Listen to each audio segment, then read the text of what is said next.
안녕하세요. 오늘 저희는 당신이 보내주신 자료들, 바로 대공황 시대 희망의 노래, 이 흥미로운 텍스트 속으로 함께 들어가 보려고 합니다. 네, 미국의 대공황 시기, 정말 힘들었던 그때 대중음악이 사람들에게 어떤 의미였고 또 사회적으로 어떤 역할을 했는지 좀 깊이 파헤쳐 볼까 하는데요. 네, 아주 의미 있는 작업이 될 것 같습니다. 특히 자료에서 핵심적으로 다루는 두 곡 있잖아요. Happy Days Are Here Again 하고 Somewhere Over the Rainbow. 네, 그렇죠. 이 노래들을 중심으로 그 안에 담긴 뭐랄까 복잡한 이야기들을 한번 풀어보겠습니다. 바로 시작할까요? 좋습니다. 사실 음악이라는 게 뭐 단순히 즐거움을 넘어서 늘 그 시대를 비추는 거울이었잖아요. 맞아요. 역사를 봐도 그렇죠. 네, 고대 사회 제2음악부터 뭐 우리 노동요까지 음악은 항상 공동체를 만들고 또 위기 속에서 사람들을 하나로 묶는 그런 역할을 해왔거든요. 근데 이제 20세기에 들어오면서 축음기나 라디오 같은 대중매체가 확 발달하니까 음악의 영향력이 정말 폭발적으로 커졌죠.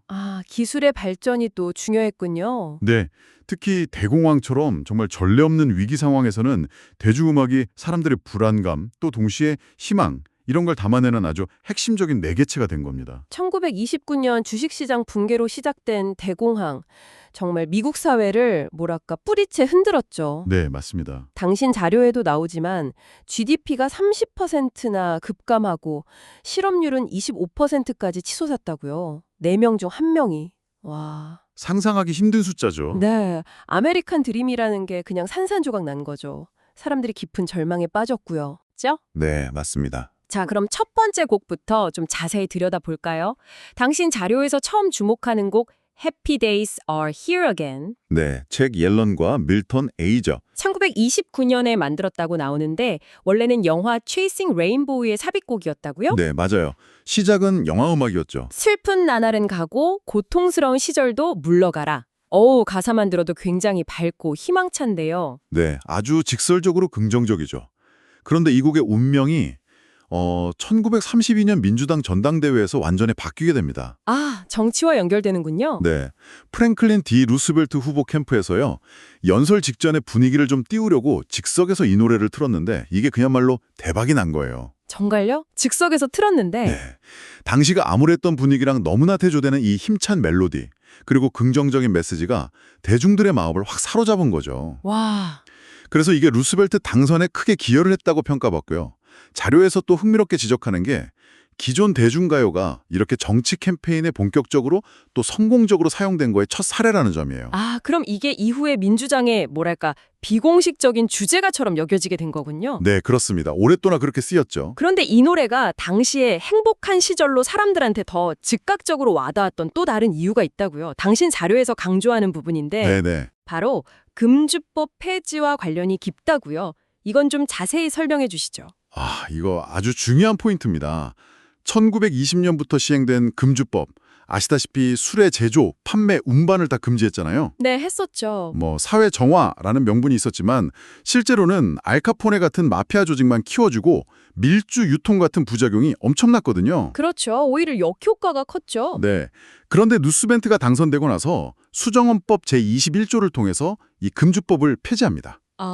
이게 사람들한테는 단순히 이제 술 마실 수 있다 이걸 넘어서 어떤 억압적인 법으로부터의 해방 같은 느낌을 준 거예요. 와, 그랬겠네요. 그래서 마침내 괴로운 시절을 끝냈다. Happy Days Are Here Again는 그 노랫말이 그냥 막연한 경제 회복에 대한 기대감뿐만 아니라 당장 합법적으로 술 한잔 할 수 있는 자유, 이 아주 현실적이고 즉각적인 행복과 딱 결합되면서 그야말로 폭발적인 공감을 얻은 거죠. 아하, 그렇군요. 추상적인 희망이 아니라 아주 구체적인 현실 변화랑 맞물렸다는 거네요. 바로 그거죠. 체감할 수 있는 행복한 시절이 온 거니까요. 그리고 이 에너지가 곧 루스벨트 정부의 뉴딜 정책에 대한 기대로 이어졌다고 자료는 분석하고 있네요. 네, 맞습니다. 정부가 적극적으로 나서서 이 경제 위기를 해결하고 뭐랄까 더 나은 사회를 만들어줄 거라는 그런 믿음. 그렇죠. 대규모 공공사업으로 일자리 만들고 소득 늘려서 경제 살리겠다.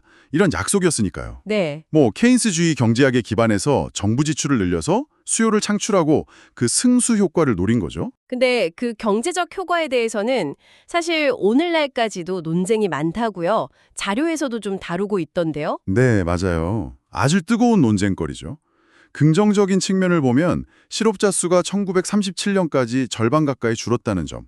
1,500만에서 700만 명 정도로요. 오, 그건 상당한데요? 네, 분명 효과가 있었죠. 그런데 또 비판적으로 보면 이게 1938년에 다시 1,000만 명으로 늘어났고 완전한 고용 회복은 결국 2차 세계대전이 터지고 나서야 가능했다는 거예요. 아, 전쟁 특수 때문에? 그렇죠. 그리고 또 어떤 비판이 있냐면 최고소득세율이 막 94%까지 치솟으면서 민간 투자를 위축시키는 구축 효과가 있었다는 주장도 있고요. 94%요? 와. 네. 또는 정부 개입이 오히려 체제 불확실성을 키워서 경제 회복을 더디게 만들었다. 이런 분석도 있습니다. 밀턴 프리드민이나 로버트 힉스 같은 학자들이 주로 제기하는 비판이죠. 아, 그렇군요. 효과에 대한 평가는 정말 갈리는군요. 네, 간단하지가 않죠. 그럼 이 모든 걸 종합해 볼 때 이 노래와 뉴딜 정책이 당시 사람들에게 준 가장 큰 가치는 뭘까요? 당신 자료들이 궁극적으로 말하려는 바는 어쩌면 그 경제적 성과 논란과는 별개로 네, 바로 심리적인 것 아니었을까요? 정확합니다. 바로 그 부분을 자료들이 강조하고 있어요. 정부가 우리를 위해 무언가 하고 있다는 그 사실 자체가 주는 안도감, 그리고 미래에 대한 희망, 이런 거요. 네, 경제 지표가 좀 더디게 개선되거나 논란이 있더라도 Happy Days Are Here Again 같은 노래가 만들어낸 그 긍정적인 분위기 있잖아요. 네네. 그 기대감이 뉴딜 정책의 대중의 지지를 계속 유지시키는데 아주 중요한 역할을 했다는 겁니다. 아, 심리적인 지지 기반. 그렇죠. 네. 그러니까 음악이 현실의 고통을 잠재우고 심리적인 회복력, 긍정의 힘을 높이는 데 기여한 거죠. 일종의 심리적 승수 효과라고 할 수 있을까요? 심리적 승수 효과. 흥미로운 표현이네요. 문화가 단순히 경제 현상의 결과물이 아니라 그 현상을 해석하고 때로는 만들어 나가는 힘이 있다는 걸 보여주는 사례군요. 네, 바로 그렇습니다. 아주 중요한 지점이죠. 자, 그럼 이번에는 시선을 조금 옮겨서요. 대공황의 그늘이 여전히 짙었던 1939년에 등장한 또 다른 명곡 Somewhere Over the Rainbow를 살펴보죠. 아, 네. 이 노래 모르는 분 없죠? 그렇죠. 영화 오즈의 마법사에서 주인공 도로시, 주디 갈런드가 불렀던 노래. 잿빛 현실인 캔자스를 떠나서 무지개 넘어 어딘가에 있을 꿈과 희망의 세계를 갈망하는 내용이잖아요. 네. 도로시의 그 여정이 당시 대공황에 지친 미국인들의 마음을 그대로 대변했다고 봐요. 아, 그런가요? 네. 끝이 보이지 않는 이 고통스러운 현실에서 벗어나서 풍요로운 어떤 신세계, 어딘가를 꿈꾸는 그 염원이 이게 정말 강했거든요. 아름다운 멜로디랑 서정적인 가사가 절망에 빠진 사람들한테 정말 마법 같은 위로와 희망을 선사했고, 그래서 이 곡이 지금까지도 시대를 초월한 희망의 송가로 사랑받는 거겠죠. 단순히 현실 도피가 아니라 더 나은 세상을 향한 어떤 보편적인 꿈을 담고 있다. 네, 그런 거죠. 인간 본연의 갈망 같은 거요. 여기서 당신 자료가 또 흥미롭게 파고드는 지점이 이 노래의 작사가 이파버그. 네, 이프하버그 아주 중요한 인물이죠. 그의 정치적 성향이나 신념이 이 아름다운 노래 속에 숨겨져 있다고요? 그냥 몽상적인 가사가 아니었다는 건데. 네, 맞습니다. 이파버그는 잘 알려진 좌파 성향, 사회주의적 성향을 가진 작사가였어요. 아, 정말요. 이 노래랑은 좀 안 어울리는 느낌인데요. 그렇죠. 근데 그가 대공황 초기에 썼던 다른 노래를 보면 좀 이해가 가요. Brother, can you spare a dime? 아, 그 노래도 유명하죠. 형씨 10센트만 빌려줄 수 있어? 네, 그 노래는 정말 직설적이거든요.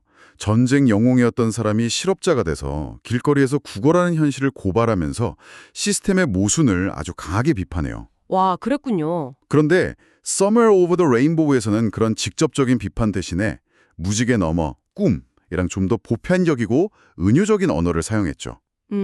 전략적인 선택이었을까요? 네, 그렇게 볼 수 있습니다. 하버그 본인도 이 노래에 뉴딜 정책 아래 미국에 대한 희망을 담았다고 밝힌 적이 있어요. 아, 뉴딜 정책에 대한 희망이요? 네, 특히 그 가사 중에 우리가 감히 꾼 꿈들은 정말로 이루어진다. The dreams that you dare to dream really do come true. 이 부분 있잖아요. 네, 아주 유명한 구절이죠. 여기에 단순히 개인적인 꿈뿐만 아니라 경제 회복과 더불어 좀 더 공정한 분배가 이루어지는 사회에 대한 그의 염원을 녹여냈다고 해석할 수 있는 거죠. 아, 깊은 뜻이 있었네요. 네, 이렇게 함으로써 정치적 입장을 넘어서 더 많은 사람들의 공감을 얻으려고 한 현명한 전략이었다고 봅니다. 직접적인 구호 대신에 보편적인 꿈의 언어를 사용했지만 그 안에는 분명한 시대적 염원이 담겨 있었다는 거군요. 그렇죠. 그리고 자료에서는 그가 나중에 메카시즘 광풍 때 블랙리스트에 올라서 할리우드에서 추방당했다는 사실도 언급하던데요. 네, 안타까운 일이죠. 그 사실이 오히려 그가 노래했던 희망이 단순한 판타지가 아니라 그 억압적인 현실 속에서도 지키고 출고해야 할 가치였다는 걸 역설적으로 보여준다고 분석하네요. 네, 아주 날카로운 지적입니다. 그의 삶 자체가 그 노래의 의미를 더 깊게 만들어주는 거죠. 무지개너가 그냥 도피처가 아니라 불의에 맞서 싸우면서 만들어가야 할 이상향이었다는 걸 보여주는 셈이니까요. 아, 그리고 또 하나, 이 노래의 감동을 더하는 건 역시 주디 갈런드라는 가수 자체의 삶인 것 같아요. 맞아요. 빼놓을 수 없죠. 영화 속에서는 영원한 도로시였지만 실제 그녀의 삶은 순탄치 않았잖아요. 어린 시절부터 소속사의 통제와 학대에 시달리고 네, 평생 개인적인 불행을 겪었죠. 그녀의 그런 비극적인 삶이 이 노래에 담긴 그 고통스러운 현실을 넘어서려는 인간의 보편적인 염원을 더 깊이 느끼게 하는 것 같아요. 네, 그렇습니다. 뭐 빌리 브래그 같은 뮤지션도 본인은 갈런드 팬이 아니었지만 우리가 꾼 꿈은 이루어진다는 그 구절만큼은 정말 훌륭하다고 인정했을 정도니까요. 아, 그랬군요. 결국 노래 자체였던 예술성, 그리고 시대정신, 또 그걸 부른 아티스트 개인의 서사까지 다 어우러져서 시대를 초월하는 감동을 만들어낸 거죠. 지금까지 살펴본 이 두 곡만 비교해봐도 대공황 시기 음악이 위기에 대응하는 방식이 하나가 아니었다는 걸 알 수 있네요. 네, 그렇죠. 아주 다채로웠죠. Happy Days Are Here Again은 정부 주도의 희망, 정치적 낙관론을 담고 있었고요. 뉴딜이나 금주법 폐지 같은. 네, 좀 집단적인 희망 같은 거였죠. 반면에 Somewhere Over the Rainbow는 현실을 초월하려는 개인적인 꿈, 그리고 좀 더 보편적인 희망을 노래했고, 그렇죠. 내면적인 위안 같은 거요. 그리고 아까 잠깐 언급된 이 파버그의 다른 노래 Brother, Can You Spare a Dime은 사회 비판, 고통과 환멸을 아주 직접적으로 토로했고요. 네, 그런 저항적인 목소리도 분명히 있었죠. 그럼 이런 흐름들 말고 또 다른 중요한 게 있었을까요? 아, 그럼요. 여기에 또 다른 아주 중요한 흐름이 있었습니다. 당신 자료에서도 비중 있게 다루는 부분인데요. 바로 스윙 재즈입니다. 스윙 재즈, 베니 굿맨, 글렌 밀러. 네, 바로 그들이죠. 해피데이즈나 레인보우가 어떤 메시지나 가사에 좀 더 초점을 맞췄다면 스윙 재즈는 달랐어요. 어떻게 달랐나요? 신나는 리듬, 즉흥 연주, 그리고 무엇보다 사람들이 함께 모여추는 춤, 이걸로 현실의 고통을 잠시 잊게 만드는 아주 역동적인 탈출구 역할을 한 거죠. 음악 자체의 에너지로 위안을 얻는 방식이군요. 네, 생각해보면 전쟁 같은 암울한 시기에 오히려 이렇게 막 흙을 돋우는 음악이 유행하는 경우가 많잖아요. 네, 그러고 보니 그런 것 같네요. 이게 위기 상황에서 어떤 심리적인 원기 회복을 추구하는 대중음악의 보편적인 경향을 보여주는 것 같아요. 흥미롭네요. 절망 속에서도 즐거움을 찾으려는 본능 같은 걸까요? 그렇죠. 그리고 더 나아가서 나치가 재즈를 퇴폐 음악이라고 탄압했지만 심지어 수용소 안에서 몰래 연주되면서 저항의 상징이 되기도 했다는 점은 음악이 가진 힘의 또 다른 측면을 보여주죠. 와, 정말 음악의 힘은 대단하네요. 네, 그러고 보니 아까 뉴딜 정책과 음악의 관계를 잠깐 얘기했었는데 이걸 다시 한번 정리해 볼 필요가 있겠네요. 단순히 음악이 시대를 반영한 게 아니라 서로 영향을 주고받는 관계였다는 거죠? 네, 정확합니다. 그 점을 꼭 짚고 넘어가야 합니다. 네. 아까 뉴딜 정책이 경제적인 승수 효과를 목표로 했다고 말씀드렸잖아요. 네, 그랬죠. 그렇다면 Happy Days Are Here Again 이나 Somewhere Over the Rainbow 같은 음악은 대중심리의 긍정적인 심리적 승수 효과를 만들어냈다고 할 수 있는 거예요. 심리적 승수 효과 다시 나왔네요. 네. 실제 경제지표 개선이 좀 더디거나 논란이 있더라도 음악을 통해서 증폭된 희망과 기대감이 뉴딜 정책에 대한 대중의 지지를 계속 유지하고 또 사회 전체의 회복력을 높이는 데 중요한 역할을 했다는 거죠. 그러니까 문화가 단순히 사회 경제적 현상의 결과물이 아니라 그 현상을 해석하고 때로는 만들어 나가기도 하는 능동적인 힘을 가지고 있다는 걸 보여주는 중요한 사례군요. 네, 바로 그렇습니다.